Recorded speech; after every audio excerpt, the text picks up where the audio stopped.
नमस्कार दोस्तों, स्वागत है आपका हिंदी नॉलेज शो में। तो दोस्तों, आपको याद ही होगा कि पिछले साल जब रूस यूक्रेन युद्ध की वजह से दुनिया भर में अनाज का संकट पैदा हुआ था, उस समय भारत ने दुनिया के सभी देशों की मदद करी थी जो अनाज के लिए रूस यूक्रेन पर निर्भर थे, क्योंकि वहां से अनाज नहीं आ पा रहा था। इस वजह से दुनिया में भूखमरी का संकट पैदा होने का एक बड़ा खतरा था। भारत ने उस समय उन सभी देशों की मदद करी थी जो अनाज की कमी से जूझ रहे थे। इसी में एक देश आता है तुर्की। और उस समय आपको याद होगा कि मैंने आपको रिपोर्ट दी थी कि तुर्की ने भी भारत के सामने रिक्वेस्ट करी कि जी प्लीज हमें भी अनाज दीजिए, क्योंकि हमारे यहाँ भी खाने का संकट पैदा हो सकता है। हालांकि उस समय भारत और तुर्की के संबंध अच्छे नहीं थे, क्योंकि तुर्की बार बार कश्मीर का मुद्दा यूएन में उठा रहा था। इसके अलावा जो ऑर्गेनाइजेशन ऑफ इस्लामिक कंट्रीज है, जिसे ओआईसी कहा जाता है, उसमें भी कश्मीर का मुद्दा उठा रहा था और पाकिस्तान का बार बार साथ दे रहा था। लेकिन भारत ने सोचा कि यार चलो छोड़ते हैं दुश्मनी, क्योंकि दुश्मनी करने के लिए तो सारी उम्र पड़ी है। आज तुर्की संकट में है,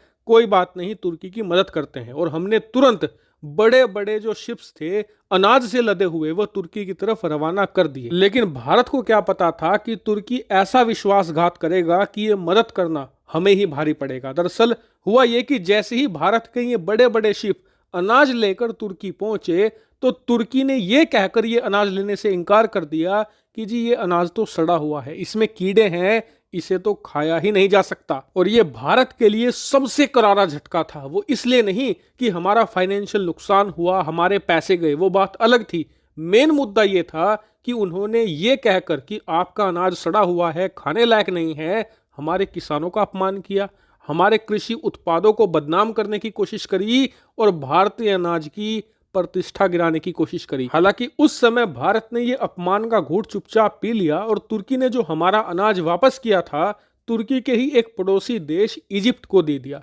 इजिप्ट ने वो अनाज लिया और वो उससे इतना खुश हुए कि उसके बाद उन्होंने हमें कई हजार टन का और ऑर्डर दिया। और आज की तारीख में उस अनाज की शिपमेंट से भारत को न सिर्फ पैसे का फायदा हुआ है, बल्कि इजिप्ट के साथ हमारे संबंध इतने बेहतर हो चुके हैं कि इस साल जो हमारे यहाँ पर गणतंत्र दिवस का प्रोग्राम था 26 जनवरी को, उस परेड में हिस्सा लेने के लिए इजिप्ट के राष्ट्रपति अब्दुल फतेह अल सीसी भी आए थे एज ए चीफ गेस्ट। यानी कि एक बात तो तय थी कि भारतीय अनाज में कोई भी कमी नहीं थी, कमी थी तुर्की की नीयत में, और आज वही नीयत इन्हें लेकर डूब रही है। दरअसल भारत का अनाज ठुकराने के बाद इन्होंने यूनाइटेड नेशन के साथ मिलकर रूस और यूक्रेन के बीच में एक डील करवाई, जिसके तहत यूक्रेन अपना अनाज का एक्सपोर्ट करेगा बड़ी बड़ी शिप्स के जरिए, और उन शिप पर हमला नहीं करेगा रूस। लेकिन ये डील 18 मई 2023 तक वैलिड होगी। अब जैसे ही ये डील लागू हुई, इसका सबसे बड़ा फायदा मिला तुर्की को। तुर्की को यूक्रेन का सस्ता अनाज फिर से मिलना शुरू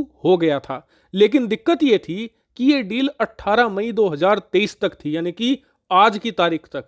अब आज ये डील एक्सपायर हो जानी थी। इसके बाद रूस फिर से यूक्रेन के अनाज लेकर जो शिप आ रहे थे उन पर अटैक शुरू कर देता। अब इस डील को फिर से रिन्यू करने के लिए तुर्की बार बार गिड़गिड़ा रहा था रूस के सामने, और पिछले एक महीने से रिक्वेस्ट कर रहा था कि इस डील को आप एक्सटेंड कर दीजिए, बढ़ा दीजिए, वरना तुर्की में भुखमरी आ जाएगी। लेकिन रूस साफ इंकार कर रहा था इस डील को बढ़ाने से, क्योंकि रूस को डर यह था कि जिस लेवल पर यूक्रेन अनाज एक्सपोर्ट कर रहा है उससे उसकी बड़ी कमाई हो रही है, और उस पैसे का इस्तेमाल करके वो बड़े बड़े हथियार खरीदकर रूसी सेना के खिलाफ इस्तेमाल कर रहा है। और सबसे स्पेशल केस तो तुर्की का ही है, क्योंकि यूक्रेन इस समय जो बड़े अटैक रूस पर कर रहा है वो तुर्की के ड्रोन की वजह से ही हो पा रहा है। क्योंकि रूस के अनुसार तुर्की यहाँ पर भारी मात्रा में यूक्रेन से गेहूं खरीदता है, उसके बदले में वो उसे अपने बेरफ्तार ड्रोन देता है, और उन बेरफ्तार ड्रोन की मदद से वो हमारे डिफेंस सिस्टम, हमारे टैंक, हमारे आर्म्ड व्हीकल, हमारी सेना पर अटैक कर रहे हैं। इसीलिए हर हाल में ये ग्रेन डील रोकना चाहता था रूस। लेकिन अर्दोगान जो तुर्की के राष्ट्रपति हैं, वो पिछले एक महीने से पुतिन के सामने गिड़गिड़ा रहे थे, रूस के सामने अपनी नाक रगड़ रहे थे कि किसी भी तरीके से ये डील आप एक्सटेंड कर दो। आखिरकार रूस ने बात मानी तो जरूर तुर्की की, लेकिन बहुत ही कम वक्त के लिए। तुर्की को सिर्फ 2 महीने और दिए हैं रूस ने, और कहा है कि 2 महीने के बाद ये डील हम एक्सटेंड नहीं करेंगे, उसके बाद आप अपना जुगाड़ कहीं और से देख लेना। और यहीं पर अब तुर्की फंस चुका है कि 2 महीने के बाद वो क्या करेगा, कहां से अनाज लेकर आएगा।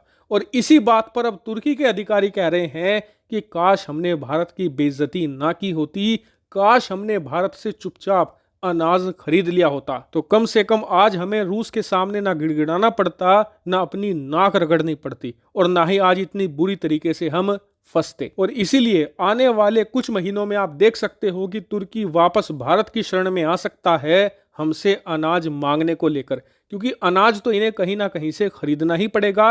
और इनके पास इतने पैसे भी नहीं है कि ये 2 महीनों के अंदर आने वाले 1 साल का अनाज खरीद सके, क्योंकि अर्दोगान ने इनकी इकोनॉमी पहले ही कोलैप्स करवा दी है।